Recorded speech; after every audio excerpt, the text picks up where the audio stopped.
Hello everyone, how is it going? This is Ashwin, and in this video session we are going to learn Linux commands or Unix commands with FreeBSD operating system installed on a Raspberry Pi computer. So in case you want to learn how to install a FreeBSD operating system on a Raspberry Pi computer, you can check the links in the description section of this video. I have already created and uploaded the tutorials for installation of Raspberry Pi with various operating systems. Now we are going to use the MobaXterm client. It's a SSH client, and I also have created another video tutorial which you can find in the description section of this video lecture. Now let us go ahead and start the local command of MobaXterm, and it is essential for all of us to know the IP address of the Raspberry Pi that has got the FreeBSD operating system. So I'm going to run the command nmap -sn 192.168.0.* on my network using the Zenmap utility, and it is going to search for all the connected devices to my home Wi-Fi network, and we should find our Raspberry Pi computer site IP address. So here we have the IP address of our Raspberry Pi computer. So as of now, 3 computers are connected to this network. The first one is the router itself. The second one is the Raspberry Pi, and the third one is the Windows computer that I am currently using to record this video. So here we have the Raspberry Pi. So I'm just going to copy this address to the clipboard, and let us copy it. And here we have the MobaXterm client. Now it is not mandatory for any one of us to use exactly the tools that I'm using, but I prefer MobaXterm client. In case you are not comfortable with this GUI or this interface, you can always go ahead and use clients like Putty or Bitwise SSH client. So these are also famous clients, but for the convenience I use this MobaXterm. And SSH root, or let me clear the screen first. Okay, now I'm going to say SSH. The name of the user is root, ROOT, @ and let me paste the IP address. And if I hit enter, it is going to prompt me for the password. So the password that I have set for root is ROOT root. And here also we have to enter the password again. So I'm just going to say show password, and it is going to reveal the password here. So let me click OK. Yeah, and here we have the file transfer window for the Raspberry Pi FreeBSD system. So this is the prompt of the FreeBSD system. So let's clear the screen. So I have compiled a very detailed document listing all the important shell commands, and you can access this document on my GitHub repository. So I have also mentioned the name of that GitHub repository in the description of this video lecture. So in case you have any problem noting down the commands that I am demonstrating, you can always refer to that document. So now let us get started. We have already learned our very first command, clear. That command is used to clear the screen. So basically it is just going to clear the screen and scroll down so that the prompt is in the first line. Now let us see a few more important commands. So basically this is what we call as shell. A shell is an interface between operating system and the user. So let me show you how the shell works. So basically you can consider this to be your user. So let me change the font for the demonstration. So I'm going to make font 48. Okay. So suppose this is the user. Okay. And here we have the operating system. So I'm not talking about Linux or Unix or FreeBSD or Mac OS. I'm just talking about operating systems in general, because most of the operating systems have this feature built in. This is known as shell. So this is user and this is the operating system. Now user wants to interact with the operating system, and operating system is a bit of complex technical piece of code and running processes, programs, etc. So it is difficult for user to interact with the OS immediately as such. Okay. That's why most of the operating systems have an intermediate program known as shell. So this is how we can represent shell. So shell mediates between operating system and user.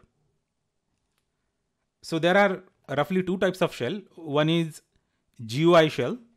So GUI stands for graphical user interface, and another one is CLI. CLI stands for command line interface. So in command line interface, we usually don't have any sort of GUI component, except unless you are accessing that command line remotely like this. Okay, so here we have a bit of GUI, but that is not the feature of the shell. Okay, so this is the feature of the tool that we are using to access that command line interface remotely. So the shell as such doesn't have any sort of GUI. Okay, you can only enter commands in the shell and you can see them execute. So this is how we can work with shell. Okay, so user can issue commands to the shell and shell will execute those commands and it is going to return the output. And whatever changes to the operating system user is wishing to make, shell will do on behalf of user. And there are again various levels of users. So there is something known as administrator. He has almost all the super privileges. Okay, so now I'm going to explain you what types of shells are there. Okay, if you want to see what is the current shell of your operating system, because there are many types of shells available. For example, I can say cat/etc/shells. Now don't worry about the cat command as such. It is just a command that will read the data from a particular file and it is going to display it on the terminal output.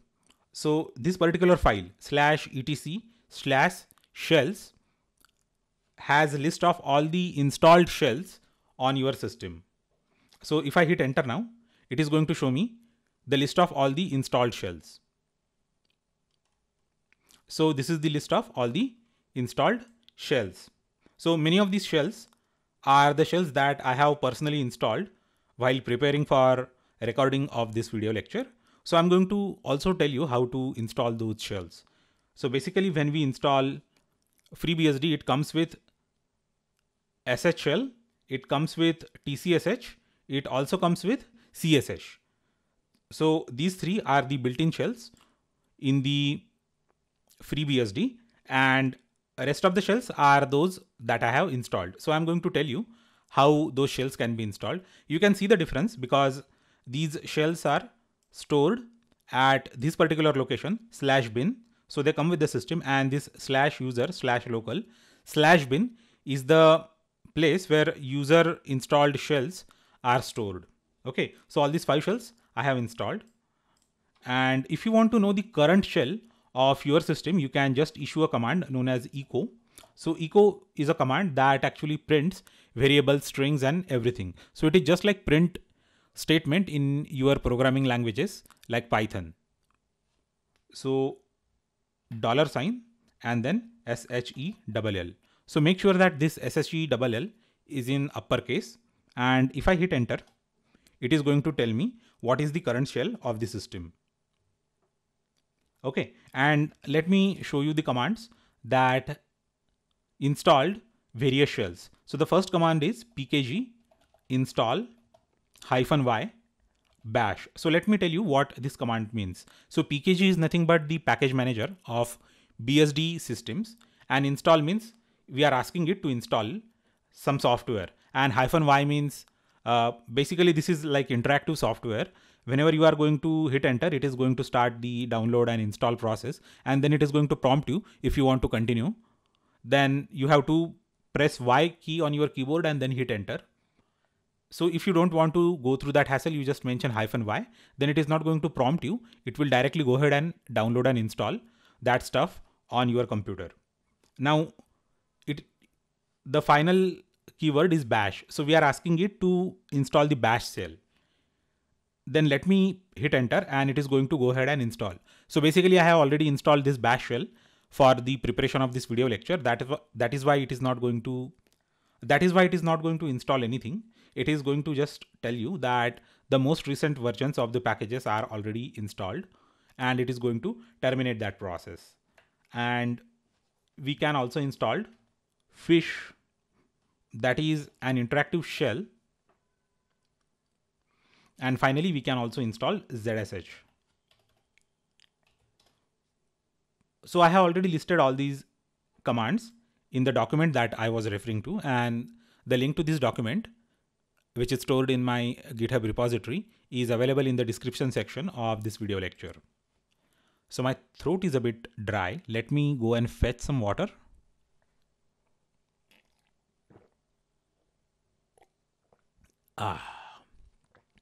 Okay, so I'm refreshed now, and let us go ahead and continue our quest to explore the shell commands in FreeBSD.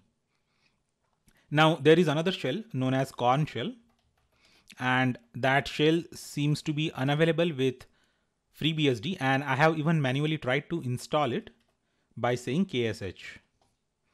And it is not able to find that KSH software in the repository. So KSH93, let us try to install this. Okay, so it is not able to find this KSH shell. So in case you know how to install KSH shell, please let me know in the comment section of this video lecture, and probably I'm going to create a new video on Korn shell on FreeBSD and other Unix-like operating systems like Linux, Debian, and all the other distributions. Okay, and now let us move ahead to know what version of BSD we are using. So the command is very simple: free BSD-version.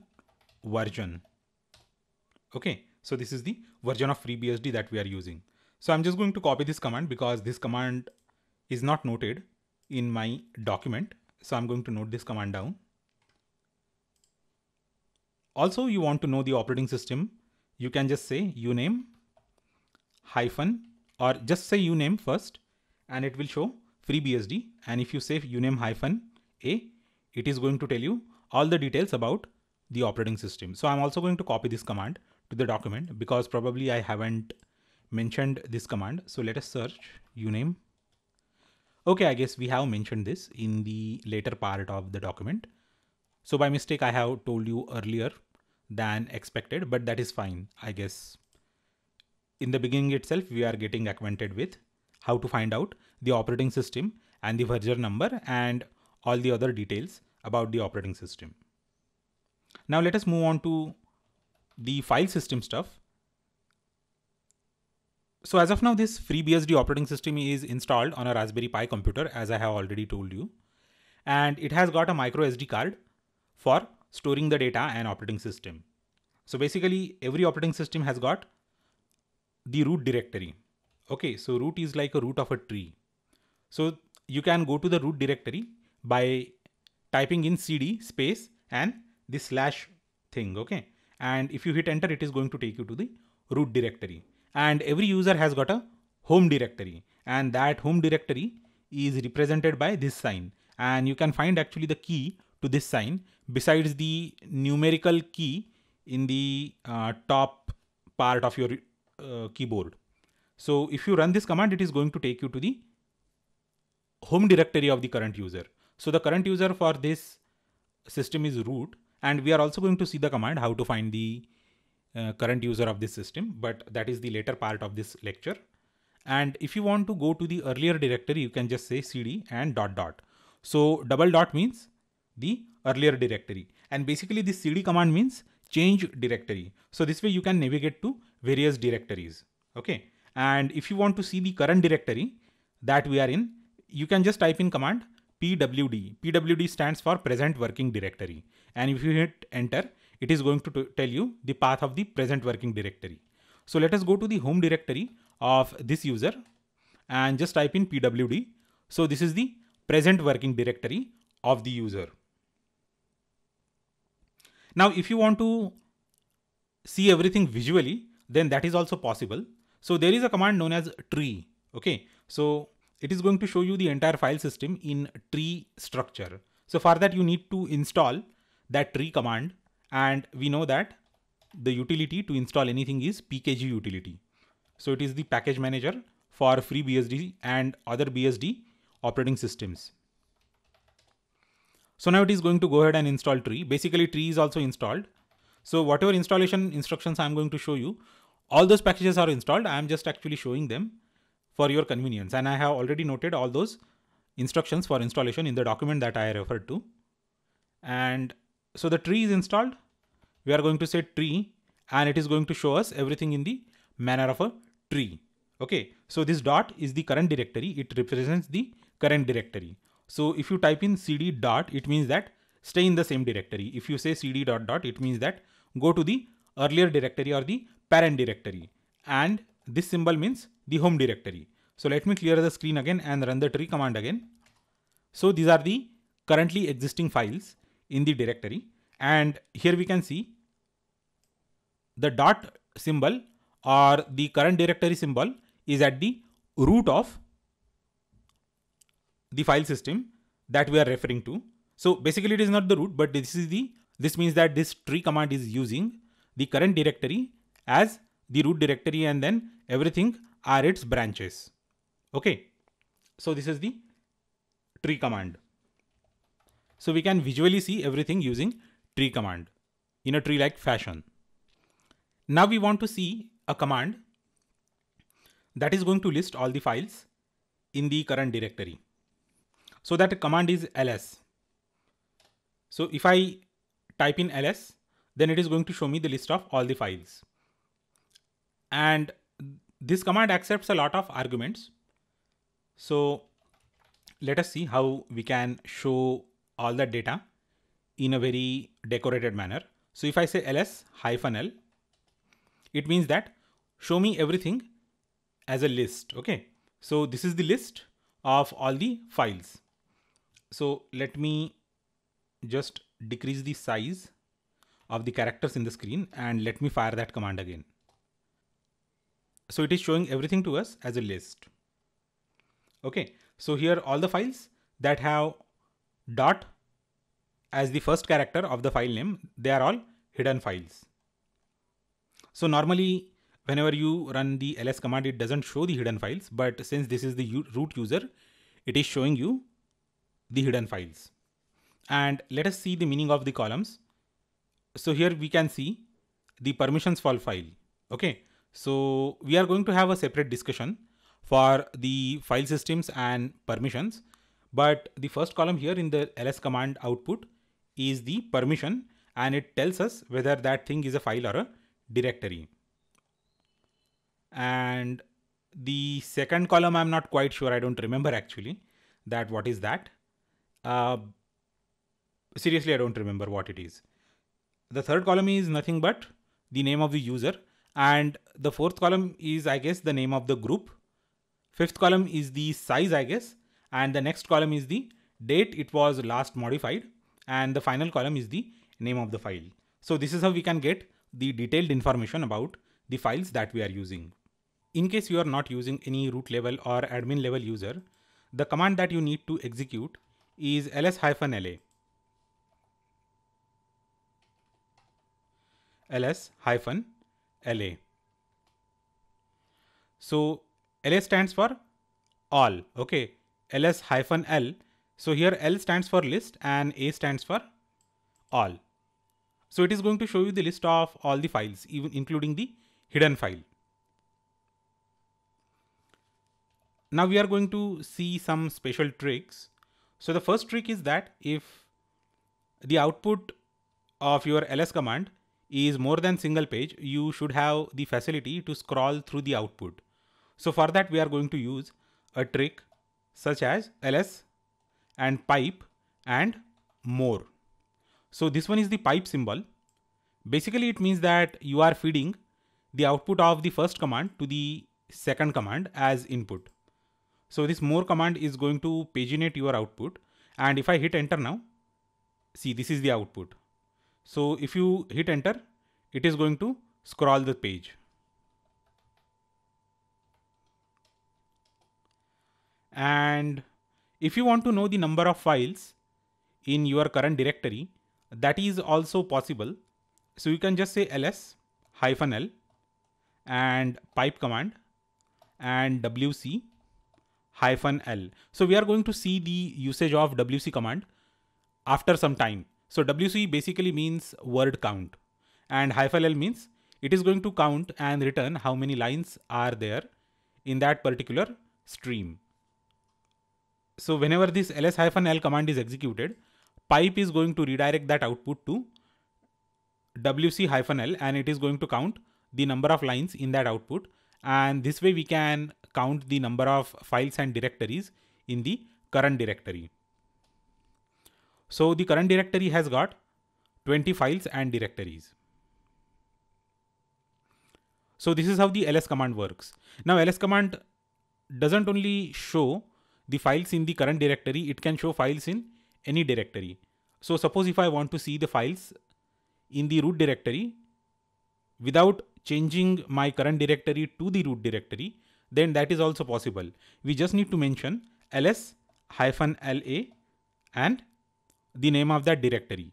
So we are mentioning here the root directory, / means the root of the file system, and if I hit enter, it is going to show me all the files and directories in the root directory. So the root directory has got these many files and directories. So we can also say ls-la /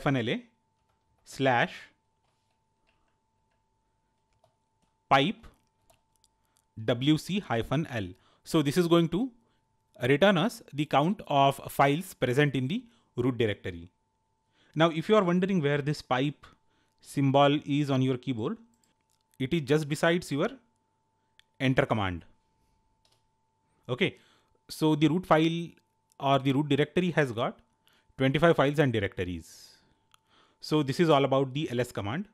And in case you want to know what type of files and directories are there in your current directory or any directory, you can use this ls command. Let us move on to the next command. So the next command that we are going to study is touch. So the spelling of touch is touch. This is the classic dictionary spelling of touch. So we know that the physical meaning of touch, it means that you are touching someone. And in the context of Linux or Unix file system, this makes sense. So basically, if you have a file, so let me see if there is a file known as abc.txt that I have created earlier. Okay, so there seems to be a file here, and I need to delete that file now. So the command for deleting any file is abc.txt. So the command is rm and then the name of the file. So we are going to study it quite soon. So for now, I'm going to create a file. So there are many ways I can create a file.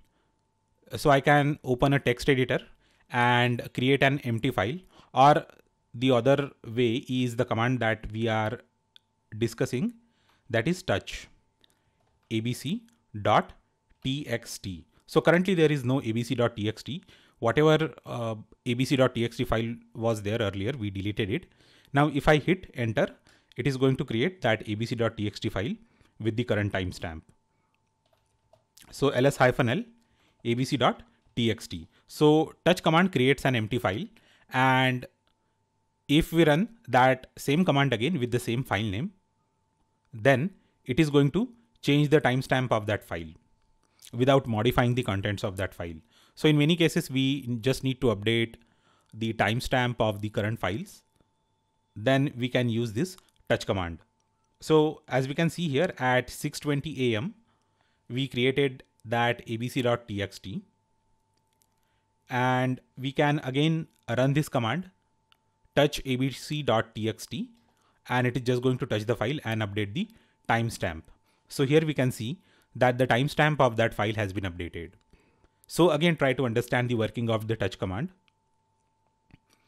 Basically, whenever we provide any file name to the touch, it checks if the file already exists in the current directory or not.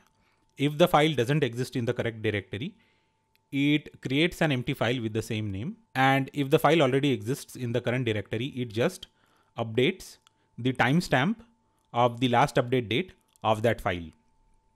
So that is how the touch command works. Now the next thing that we are going to see is the various text editors. So one of the simplest text editors we can have is Nano. Nano.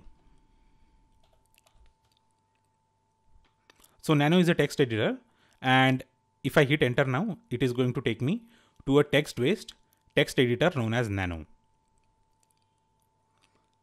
So we can type here anything that we want. So I can just say Unix is a global standard for operating systems. And this is the Nano editor, and I have just typed a single line of text in the Nano editor. Now I can just go ahead and say Control X. So you have to hold the control key and then you just need to press the X character on your keyboard, and after that just say Y and enter the file name. So I can just say abc.txt. Now it is asking us whether it would override the abc.txt file.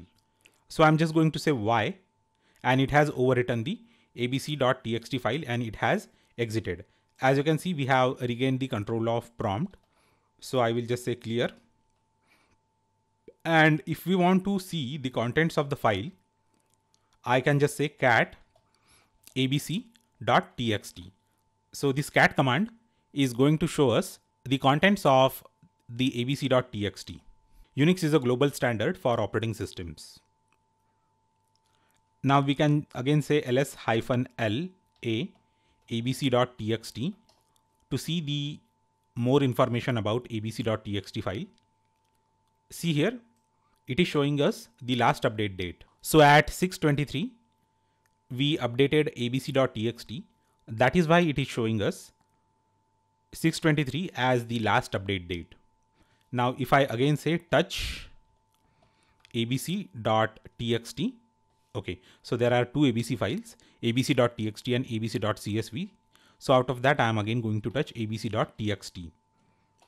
Okay, and again I'm going to say ls-la abc.txt. See, it is showing us that it was updated again at 6:24 a.m. So again, I'm demonstrating you the usage of touch command. And if I say cat abc.txt, then again it is going to show me the same contents. So the touch command doesn't update the contents. It just updates the timestamp of the file. So this was about Nano editor. So we can always use Nano editor for editing our files. It is the simplest editor. So again, I will type in nano abc.txt and it is going to show us the contents of the file, and it is also going to allow us to modify the contents of that file. And if I hit Ctrl X again, since I haven't modified anything in the file, it is directly taking us to the command prompt. So this is the simplest text-based editor. Now, other popular text-based editor for any Unix and Unix derivatives is VI editor. And if I say VI and enter, it is going to take me to the VI editor. And to come out of it, we just need to press escape key and then colon Q and hit enter. It is going to come out of VI editor. Similarly, there is another improved version of VI editor. It is known as VIM. So I can just install it with the command pkg install -y VIM. And if I hit enter, it is going to start installation procedure for VIM editor. So VI editor comes installed, but the VIM, that is the improved version of VI editor, doesn't come installed. And for the preparation of this video lecture, I have already installed the VIM editor using the pkg install command. That is why it is showing the most recent versions of the packages are already installed. But in case you are going to have a fresh installation of FreeBSD, then this won't actually come pre-installed. You have to install it manually. Again, I'm telling you, you have to install it manually. So this way we have seen the text editors in the FreeBSD. So there are other graphics based text editors in FreeBSD, but these are 3 command prompt based text editors that are widely used. So out of these, VI and VIM are used by programming community a lot, and Nano editor is also used, but it is mostly used by the beginners. So if you want to just get started with programming and text editing with Unix operating system or any derivative of Unix operating system like BSD, OpenBSD, FreeBSD, NetBSD, Dragonfly BSD, you can always use Nano because Nano will come pre-installed on most of these systems. Or if you don't have Nano installed, you can just run the command pkg install -y nano. So let me note down this command also in the list of commands that we are seeing. So here we have the section where we are installing the text editor.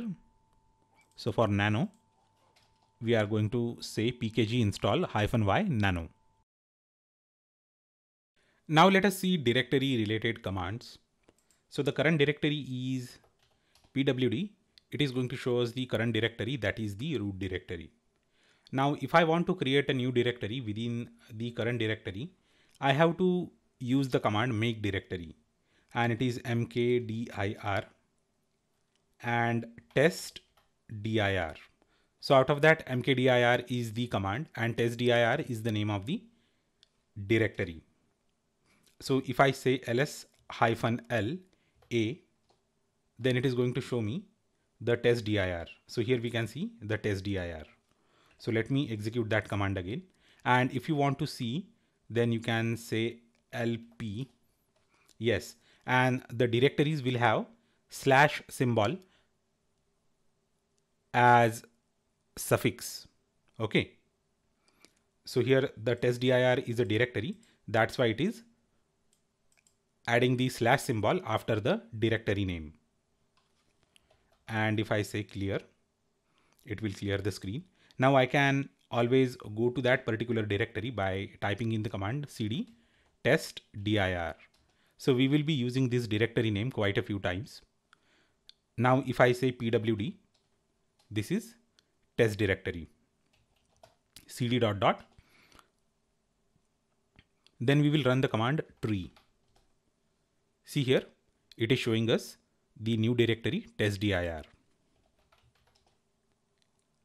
Now I can also remove that directory with the command rm testdir, and it is supposed to throw an error. It is saying that test directory is a directory. So the command is rm-d testdir. So again, let us create the directory testdir with mkdir testdir. And the another command to remove the directory is rmdir testdir. So rmdir is the command and testdir is the name of the directory. Now let us create another test file with touch command touch test.txt and ls-la text.text. Okay, text.txt. Now we can remove it with the command rm text.txt. So this is how we can create a file and remove a file with rm and the file name. Now again, let us create the text dir, mkdir testdir. So the test directory is created again. Let us go to the test directory. So cd testdir, pwd, we are in this testdir directory and it is its complete path. Now let us create a sample file touch test.txt and ls, it is showing us the file name. And now I am going to run the tree command. So here we can see that we have a file test.txt in test directory. Now I want to remove the folder and the file. So I can run the command rm testdir, but it is saying that testdir is a directory. So it is not removing that directory because there is a file in that directory. So the command to remove that is rm-r. So -r stands for recursive. So it is recursively going to remove everything in that directory. Okay, now if I say tree, then that directory will be gone from the output. Now let me tell you something about the sensitivity of the file names in the Unix-like systems. So basically, if you create a file known as touch, okay, touch test.txt, then it will create the test.txt file. Now, if you create test with first T as uppercase, it is still going to create that file. And if you say test.txt, it will still create that file. And if you fire tree command, you can see all those three files are created. So text.txt, test.txt and test.txt. Only the case of the characters in the file name is different. So Linux or Unix file names are case sensitive. So in Windows, we don't have case sensitive file or directory names, but we have to take care while working with any sort of Unix operating system. Now let us see how we can find help about a command. So we are aware of ls command. We have been using it for quite a while now. And if you want to have a clear information about the ls command or a lot of information and help and guidebook about the ls command, you can just type man ls.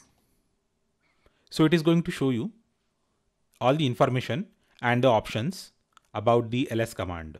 So ls is list directory contents. And here you can find the list of all the options. And if you hit Q on the keyboard, it is going to terminate that program. So this way you can use the man command to find out the information or the manual about any command that is installed on your current system. So there is a program that keeps track of all the manuals of all the installed utilities. And this man program will have entry for all such utilities. So this is the description about the touch command. So it will have a very detailed description, and probably it is also going to have a few examples. And let us see the man of the man command itself. Man display online manual documentation pages. So this way we can find out the manuals of all the utilities and commands and programs. Now let us see the networking related commands. Okay, so if I type in ifconfig, then it is going to show me the configuration for the internet or the network for the current Linux computer.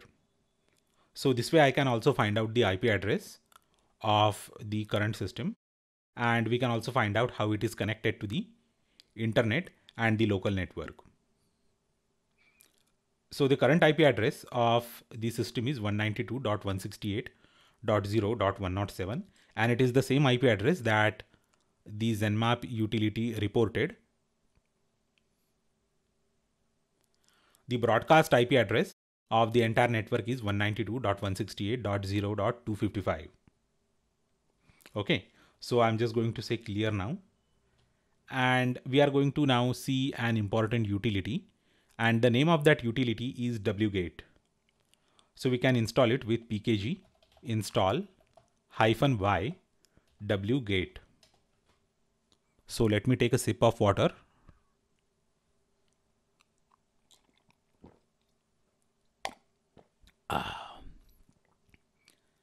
And as we can see, the utility is already installed, as I installed it because I wanted to prepare for this lecture in advance.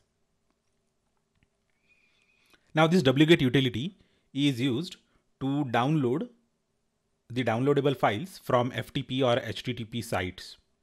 So let me tell you an example of that. So using this same wget utility, we are going to copy the code for wget utility itself from GNU's FTP server. So this is the command. Usually I prefer typing commands on my own, but this is a very big and specific path. And if we make any mistake in this, then it is going to show the error. So I don't want that to happen. That's why I'm going to paste the command and I'm going to hit enter. Now it is downloading the source for wget command. Let's clear the screen and let us say ls star.gz. So this command ls star.gz is going to show us all the files with gz extension. And here we can see ls star.gz output wget-latest.tar.gz. So basically it is a tarball zip file. So we can extract it with gunzip utility. So ls-la star.gz is going to show us when it was downloaded. So it was downloaded, or it was last modified on the current computer at 6:52 a.m. Now I just want to remove all the gz files because we don't have any use of them, and let me hit enter, and this is the output. Let's clear it. And now let us create another file known as abc without any extension. So before that, I'm going to remove all the files with abc name, abc star. So it is going to remove all the files with abc name. So the file is touch abc. Now using this file, we are going to demonstrate a few commands related to files and directories. Now, if I want to create a copy of this file, I can just use the command cp abc and abc1. So it is going to create a new copy of the file abc1. Now, if I say ls abc star, we can see abc and abc1. Now I'm also going to create a directory known as practice, mkdir practice. Now let me copy it, cp abc dot practice.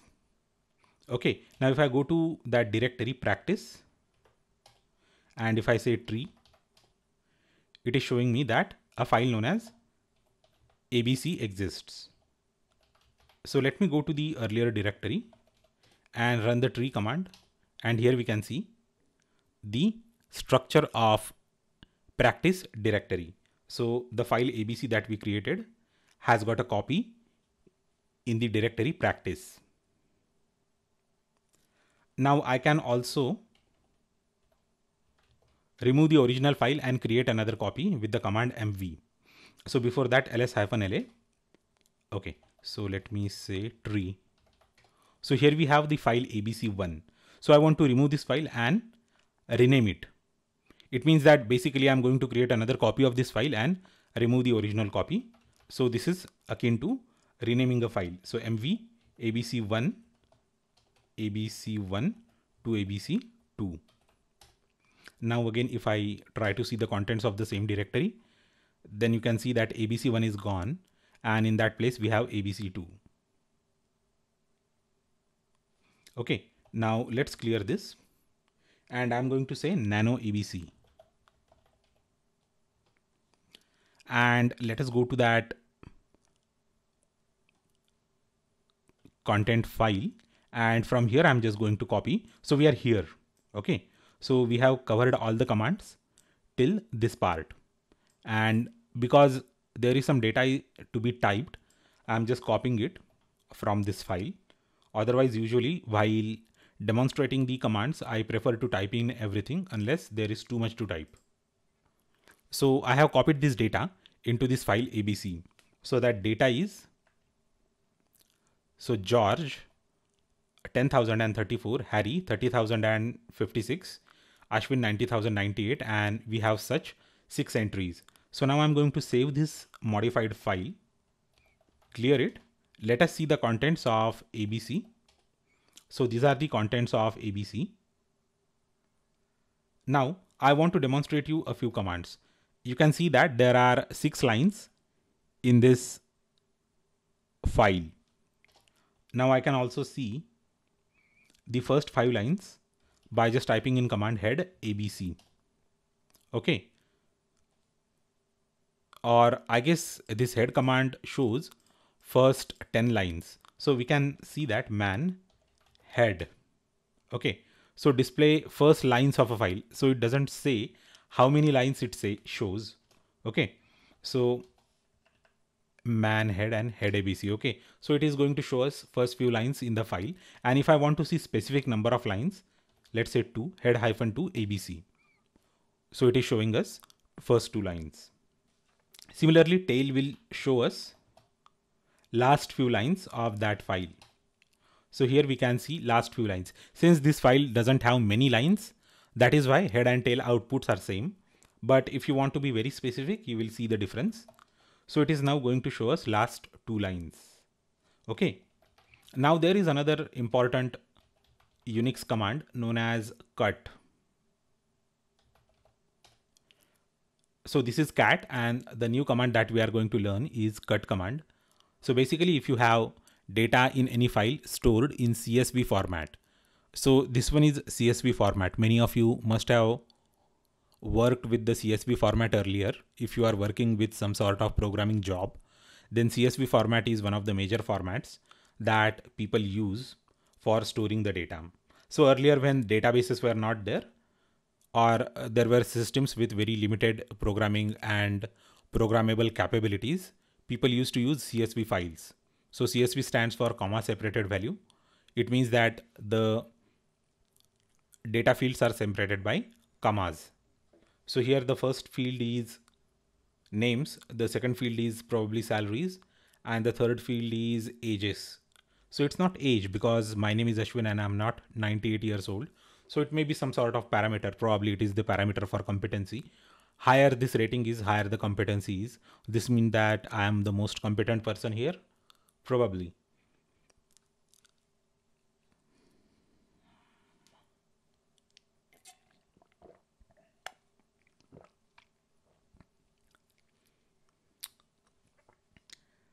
So now if we want to extract the fields from this CSV file, we can do that. So the first example is cut -c 1-2 and ABC. So let me explain before executing it. So here is the cut command, and -c means the characters or the character columns, and 1-2 means from column number 1 to column number 2, extract all the data from the file ABC. Now, if I hit enter, you will see the output. So it is extracting the data from first 2 columns because we have mentioned -c and 1-2. So it means that column number 1 to 2. And we can even say 1 to 4. Okay, so this way we can extract the fixed length data. Similarly, the similar command is -b. So B is for byte. So usually in plain text files, 1 character equals to 1 byte. That's why there is no difference in cut -c and cut -b commands outputs. But in case you have a system where a character is occupying more space than single byte, then there could be a significant difference in the outputs of both the variations of this cut command. So as of now, it is going to show us the same output. Now, another facility that we have is the extraction of data based on delimiter. So we can program it in such a way that we can specify the delimiter. So -f stands for fields, and 1 to 2 means field number 1 to 2, and -d, and here you can mention delimiter. And if I hit enter, it is going to show us the first 2 columns. Okay, we can even show a single column like this, or we can say 1-3, and this is the output. So this is how we can use cut command to extract the data from CSV files or even plain text files based on the columns and based on the fields. Now we are going to see a popular command known as echo, ECHO. And this command is used to print the text or variables. So now in this case, we are just going to see how to print the variables because that is the easiest part. Okay. So we are going to print the static string variables. So if I say echo test, then basically test is a string variable and we are directly mentioning it. It is a static thing. So it is going to print test. So if I say echo hello world, then it is going to print hello world. And we can even have single quotes, test, and it is printing the output. Now another useful thing about echo is that we can also see the status of earlier executed command. So if I say ls, then it shows me all the files and directories in the current directory. Now I can also say echo $? And it shows me the execution status of the last command. So if it is returning 0, it means that the last command got executed successfully. And if it is returning some error, it means that the last command returned an error. So for an example, if I just say clear in place of clear, then it says command not found. And if I say echo $? Then it returns 1. It means that there was some error in the last command's execution. Now I can also use semicolon to distinguish between two commands typed in a single sentence or a single line. So if I say echo test1 echo test2, then it prints test1 echo test2. But actually I wanted to print test1 and test2 in the separate lines, and that is possible with this. Okay, so this semicolon sign, it means that that particular command is terminated and treat the next words as the next commands. So this is the output. Now let us go ahead and see how we can install a graphical editor. So it is pkg install -y and g edit. So basically it is a utility from Genome Desktop, and I have already installed it before I started recording this session. Now if I want to run this utility, then I will have to use a facility in the Unix system known as X11 forwarding. So this X11 forwarding means it is going to launch that utility in that Unix computer, and we will be able to access the GUI of it remotely. So if I type it gedit, it is going to launch that gedit utility in the Raspberry Pi, and I will be able to access the GUI of that utility here on this Windows computer.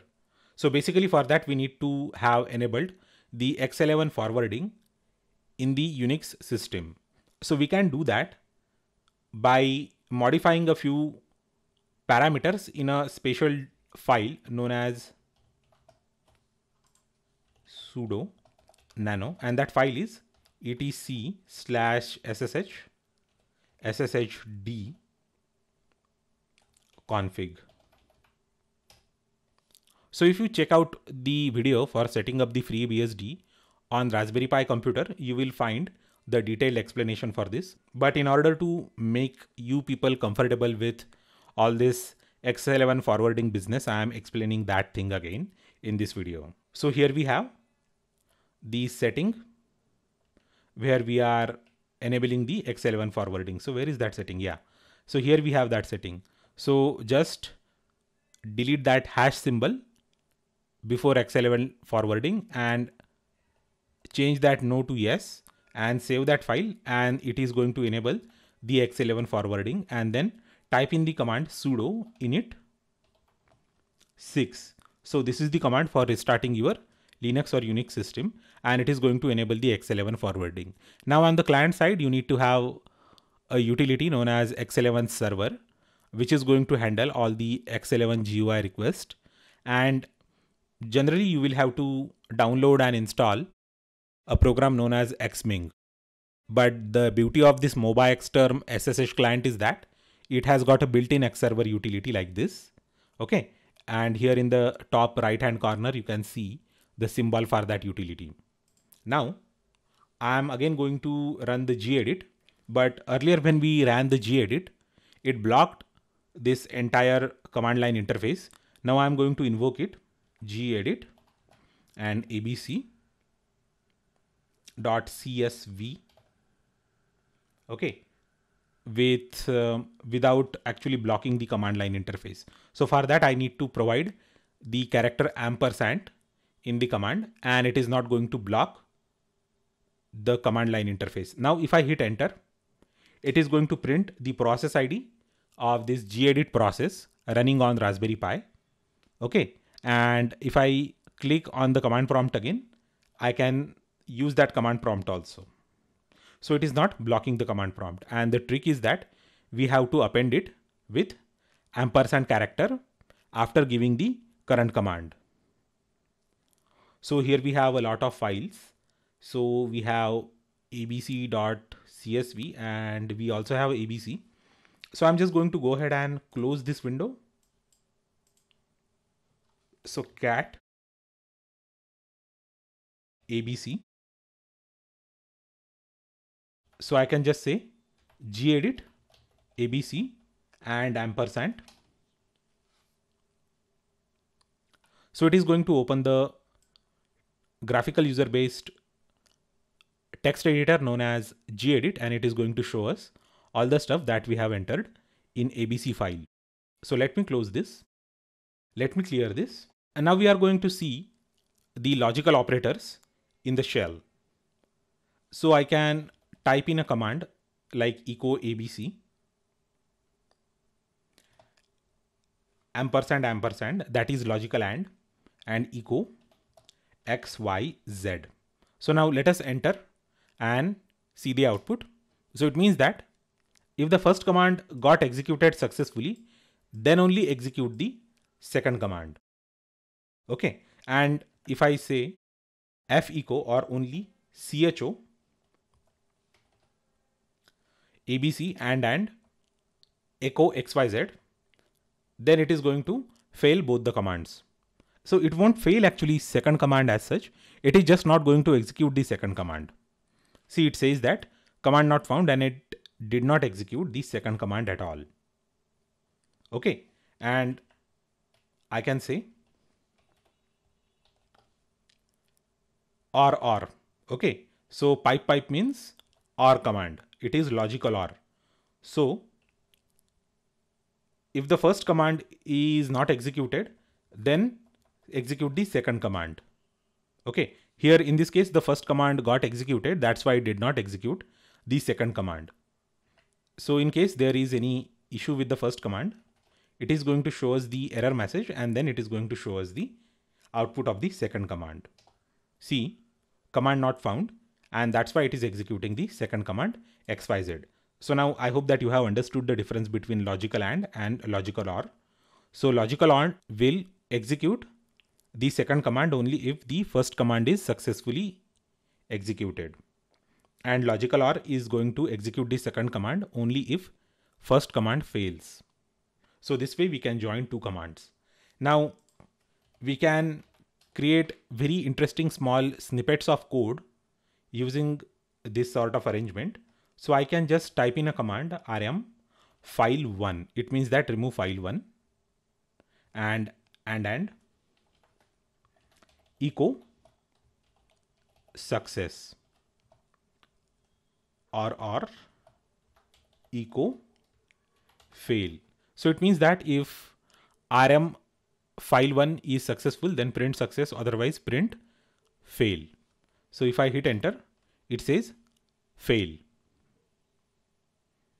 Okay. And if that file exists, I can just say ABC. We know that this file exists. And if I hit enter, it says success. So this way we can cleverly use the combination of various commands in order to create small scripts. And I would like to show you another important demonstration, that is the escape character. So I had earlier told you that this symbol semicolon means termination symbol. So if you want to conclude a statement, then you will have to use this symbol after that statement. So suppose if I say echo, we want to print symbol, then it says we want to print, and it considers this as the end of that particular statement, and then it treats this next word as a command. But that is not the case. That is not a command. That is the part of the string that we want to print. So we want to use the escape sequence, and that is quite possible. Just use backslash like this, and this is the escape sequence. And if I hit enter now, it says we want to print semicolon symbol, and we can even print this symbol, okay, the escape symbol also. See, we have printed the escape symbol. Now let us understand the meaning of file name globbing. Okay, so we have already used it earlier. You must not have realized it, that it is called as file name globbing. So I'm going to say ls a question mark c. Okay, so as of now there is no file known as ABC. So let me create a file known as touch ABC, touch AAC, touch ACC. Okay, now we have got 3 files, and let us see all those 3 files. So we can see all those 3 files here in the output of the tree command. So let me clear this and let me run that command that I ran earlier, and it returned no files. A question mark C. So if I hit enter, it is showing me 3 files. So basically those 3 files are matching this pattern.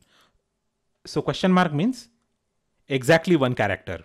So it could be any character in the ASCII set. So it could be ABC, AAC or ACC or even AZC. But since that AZC file is not there, it is just showing us 3 files matching this criteria.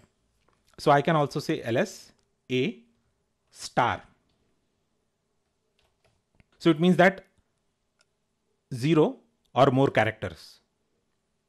Okay, so if I say ls a star, then it is going to show me all the files that have a as the first character, lowercase a as the first character, to be very specific. So this is the output. And let me say ls star dot star. So it is going to show us all the files that have got any extension. Yes, so there are many files that have got an extension. Okay, so these are from my earlier practices or probably the current session itself.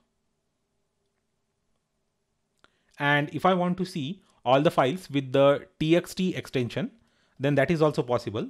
So star is for 0 or more characters and txt. Okay, so I can also say ls star txt, and this is the output. Now if you want to see the earlier executed commands, then you have to use the command history. Okay, and if I hit enter, it is going to show us the list of all the commands that we have executed since the beginning of this session probably. Okay, so as you can see, I have already practiced all these commands to make sure that all these commands are working. So till now we have executed 380 commands. That is what it is saying. So obviously we haven't executed these many commands. So this is the count of all the commands I have ran earlier for the preparation of this lecture and the current recording session. So I'm just going to clear it. Now we can use the pipe command. So history pipe and tail and 10. So it is going to show us the recent most commands, recent most 10 commands or 10 commandments like Moses. So these are the commands that we have executed recently. So it is also going to show us the current command. So if you want to see the recent most 5 commands, then this is the output. Earlier we had seen the usage of echo command to show the strings. And now we are going to show the values of environment variables. So basically this entire shell has got its own environment, and there are a few variables necessary for the functioning of this shell. So these built-in variables are known as environment variables. And you can always see the list of all these environment variables with the command env. So it is going to show you the list and the values associated with all the environment variables. We can also individually see all these environment variables. So the first one is $home. So this is the path of the directory where the cd and this command is going to take us. Now we also have another environment variable known as path. So this is basically a list of or collection of locations, your disk locations, where this shell is supposed to find all the executables. So if you run any command, then the shell is going to look for the executable file associated with that command in all the locations in the path. So suppose if you are going to install a new software in a custom location, then you just go ahead and add that directory location to this path variable so that your executable files can be directly invoked from the command prompt. And this path variable is also there in almost all the known operating systems to me. Okay, so even Windows has got its own path variable for the user as well as for the admin purpose. Now echo $log name. Okay, sorry, it is log name. So the login name is root, and we can also see the OS type.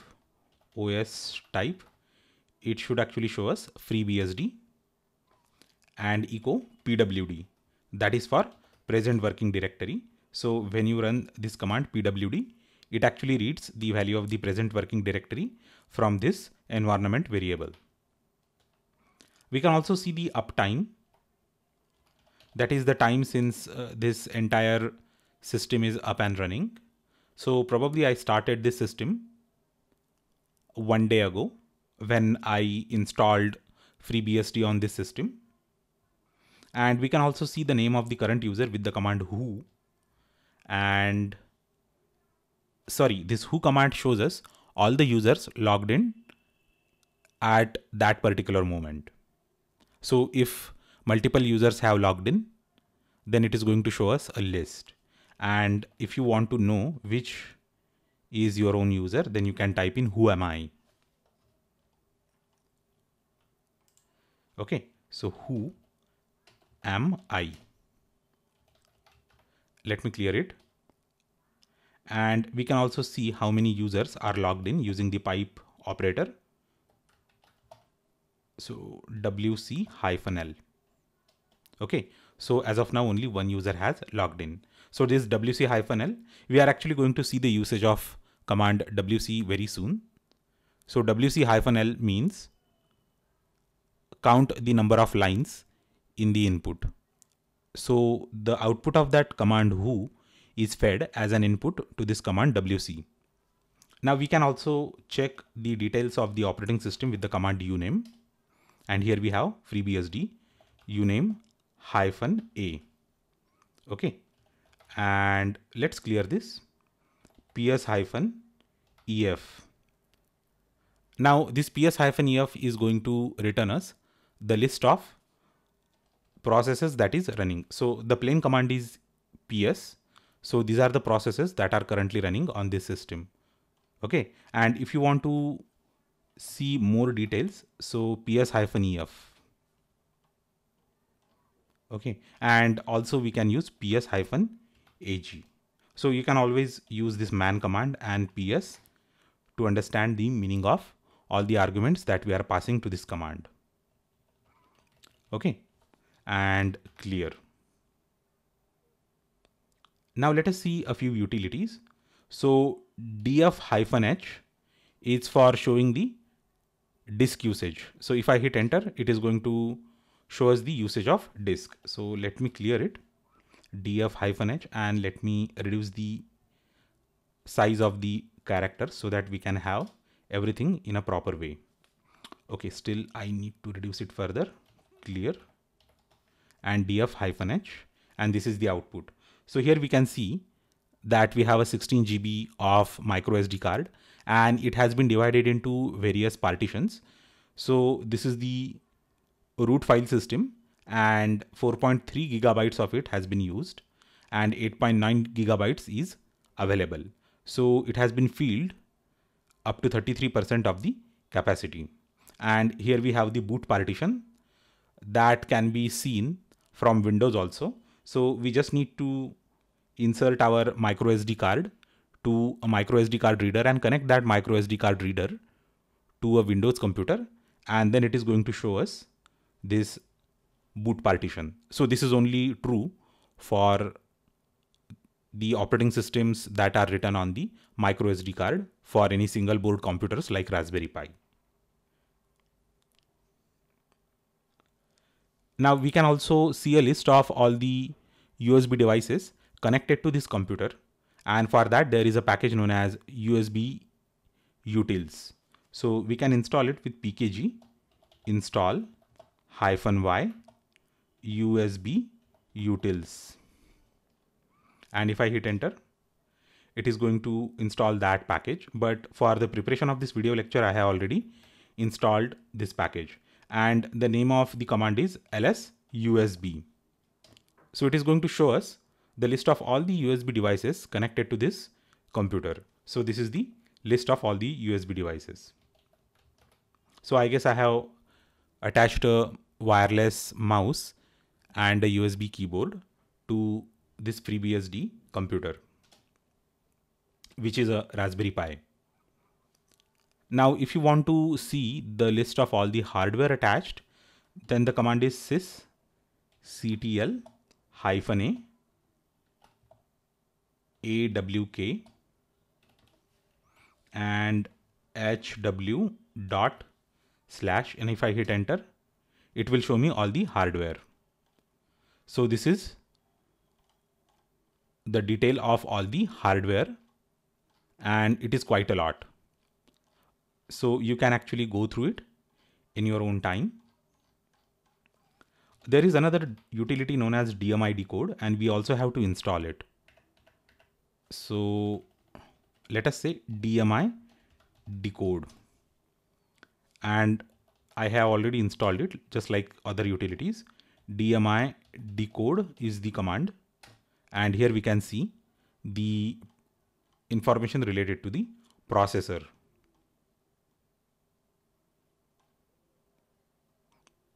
See, BIOS information is there. This is the ROM size.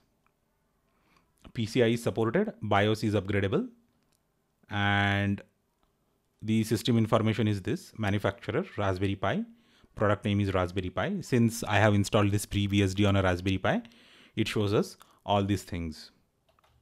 Also, if you want to locate an executable file, you can just type in command which and bash. So suppose if I want to know the bash location, then this which command is going to return us the location of the executable file associated with any command.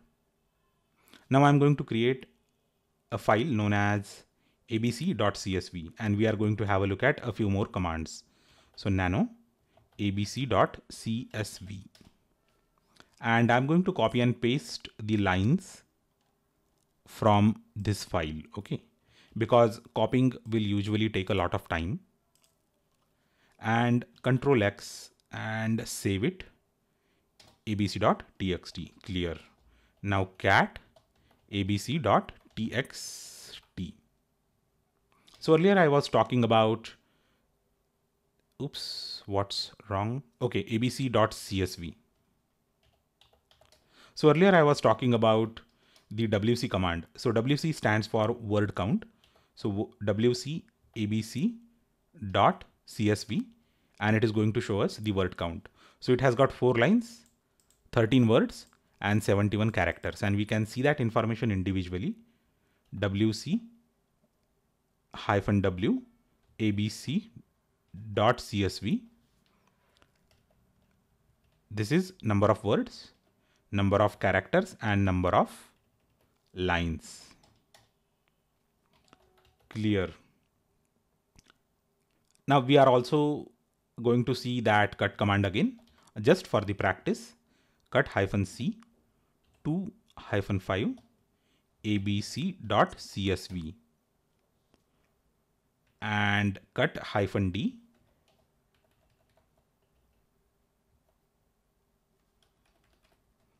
and comma and -f comma 2, and here we are able to see the second column. Now we are going to use the grep command to find out a pattern.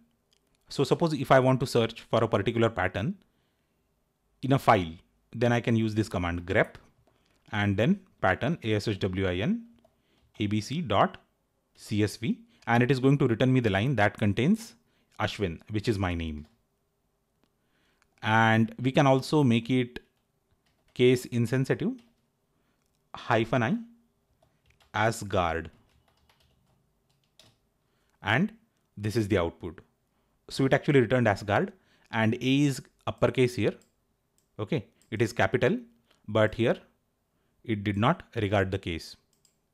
So this way we can use the grep command, and it is very useful utility. So if you want to search for something in a file, then you can go ahead and use this grep utility. Now we can also sort this entire file. So currently these are the contents of the file. Okay. And we can sort the file, sort abc.csv.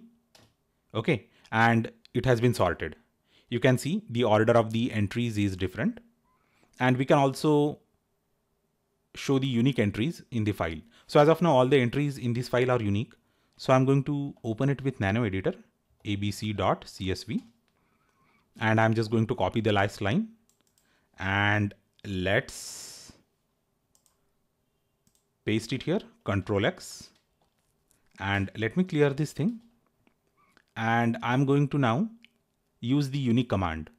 So I will say sort, or let me just say cat abc.csv, and I'm going to say sort abc.csv, and this is the output.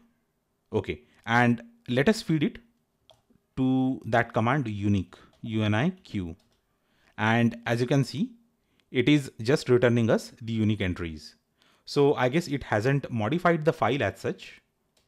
No, it hasn't modified the file, but you can see that we are able to get the unique entries in the output by just using this command unique. Now, if you want to see the current date, the command is date. Another command is cal. So it is going to show us the calendar. And if I want to find for a particular file in the file system, I can use the command find dot means the current directory /name *txt. Okay, so it is showing me all the files with the txt extension. I can do the same on any other directory. So if I want to do it on the root directory, I can just mention here the root directory. So find command, then the name of the directory, then the parameter, okay, or the command line option -name, and then that pattern. And if I hit enter, it is going to look for all the txt files in the system, and it is going to show me all those files in the result.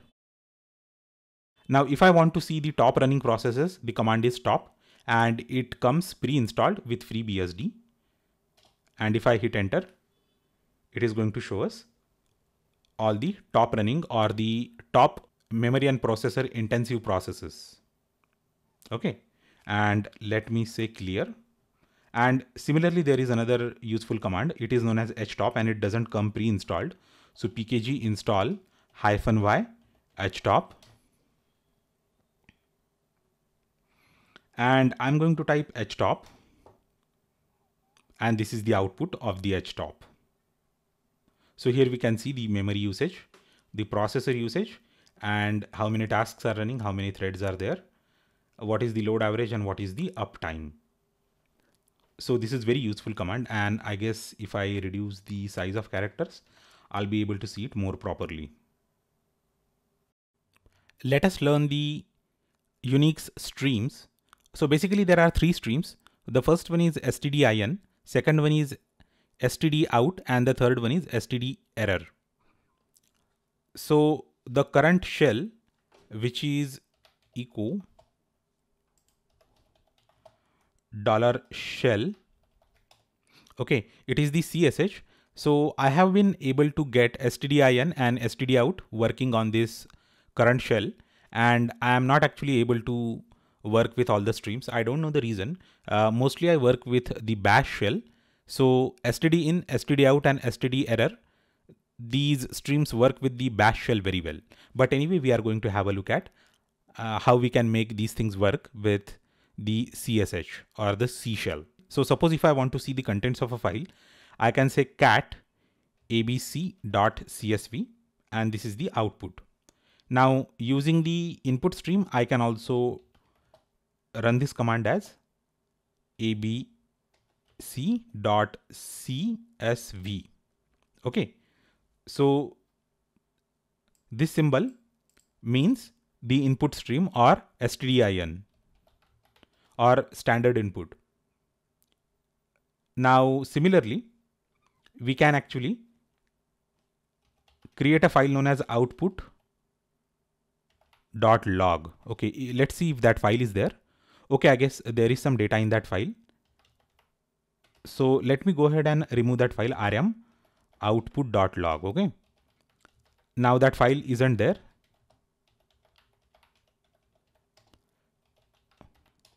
Now if I run this command ls-l again, and if I say output.log, then what is going to happen is, rather than showing the output on the visual display or the monitor or in this terminal, it is going to redirect all the output into this file output.log. So this is known as standard out or stdout. And we can actually see the contents of this output.log, and you will immediately understand what has happened. This is output.log. And as you can see, it has got contents of the output of this ls-l that we executed. Okay. Now this single sign, it means that to overwrite the file. So if I run this again, it is going to overwrite the file and it is going to show us the log. And we can also make it append. So for appending, we can just say that sign twice. Okay, so this is the greater than sign, correct?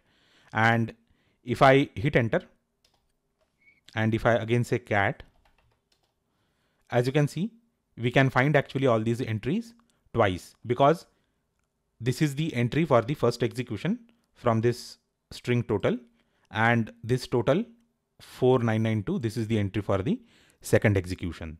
Okay, and if we keep on executing it just like that, then we are going to find more and more entries. It will keep on appending. So if we mention this sign only once, then it means just override that file. So again, I can override that file and cat output, and this is the output. So it has actually overwritten the earlier output. So this is standard out.